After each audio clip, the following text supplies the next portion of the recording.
father's cabin.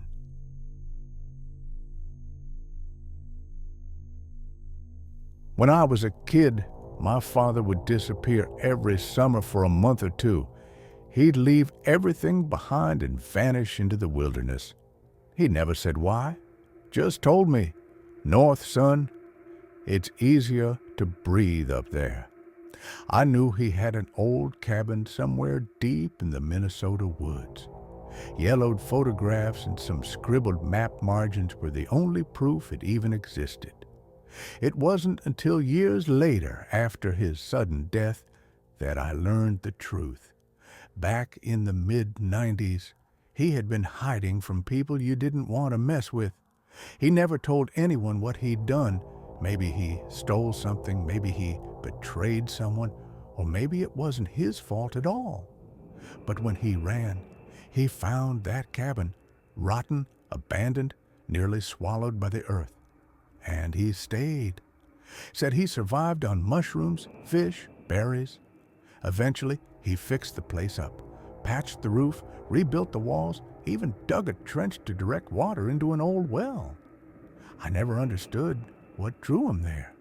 But one summer, when half of Minnesota was on fire and the sky had turned the color of ash, I felt this sudden pull toward the forest. I found the old map with the cabin's coordinates in his desk drawer. Somehow, I'd always known it was there. Maybe he showed it to me when I was a kid. I don't know. Mom begged me not to go. She cried, but I had made up my mind. I drove out there. The road to the cabin had long been abandoned. The last 10 miles were gravel, then just a pair of ruts cutting through the trees. The forest grew denser with every mile, and eventually the car felt like a foreign object. I left it and walked the rest of the way.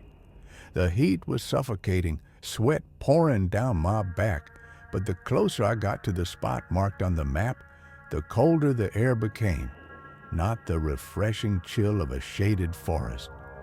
This was a dead, damp cold, like the breath of a cellar long forgotten. The cabin appeared suddenly, like it hadn't been there until it was, old, covered in lichen, sagging but somehow intact. Some windows had been boarded up from the inside. The door had a heavy bolt, and inside it smelled not just of mold and decay, but of something else, something rotten, animal, dead. I didn't sleep the first night. Outside it was silent. No crickets, no owls, not even the rustle of fox paws. Just now and then, faint clicks from deep in the trees. I told myself it was the old woods creaking, but each night the sounds crept closer. By the third day, I felt eyes on me, not just the vague paranoia of solitude, real focused weight. I'd walk the trail and feel them drilling into my back. I'd stop, nothing. Just trees, just the hush of the wild. But take another step, and behind me, a twig would snap, not once, again and again, like footsteps, in sync with mine. I set 5 traps, rusted but strong, chained tight to trees, just in case, for coyotes, or bears, or something else.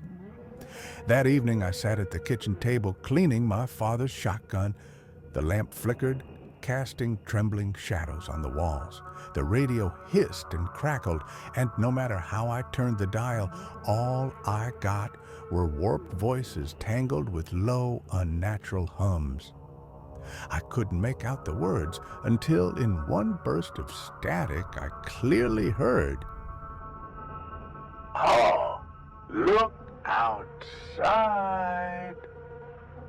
Then came the howl, low, guttural, like a dying man crying through his last breath. It crawled under my skin and lodged in my ears. I couldn't breathe. Then, again, louder, closer. I grabbed the flashlight and shotgun, rushed outside, and choked. The air was foul. Not just old wood and rot. This was death. Thick, sour, like blood left too long in the sun. I spun around, flashlight swinging, until, there, the sound of a chain. And then I knew.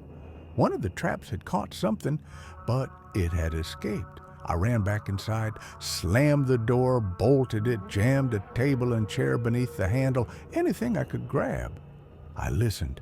Footsteps, fast, uneven. A chain dragged behind them. Then, the door shook like it had been hit by a truck. Again, harder. Then silence. And then glass shattered in the bedroom.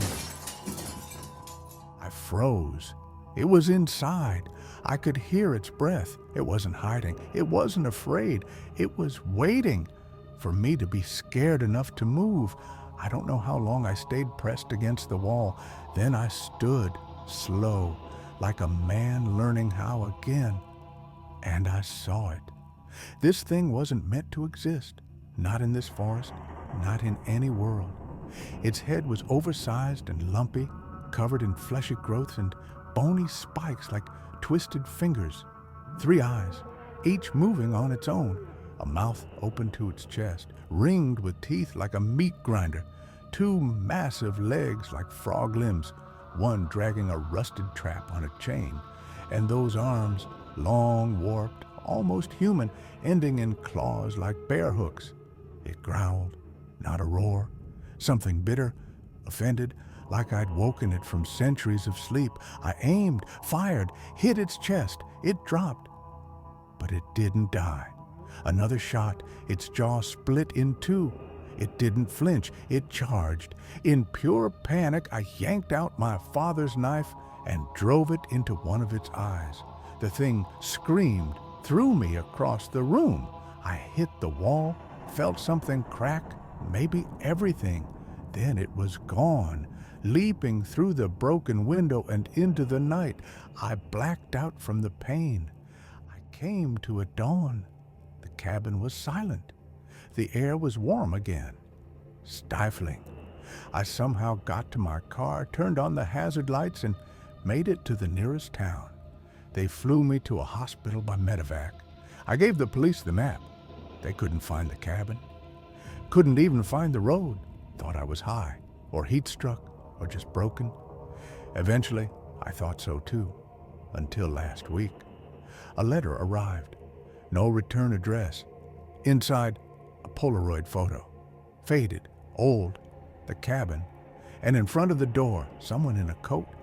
Someone who looked a hell of a lot like my dead father. Next to him, on a chain, the thing. Same crooked eye, same missing jaw. Trap still clamped on its leg like a twisted accessory.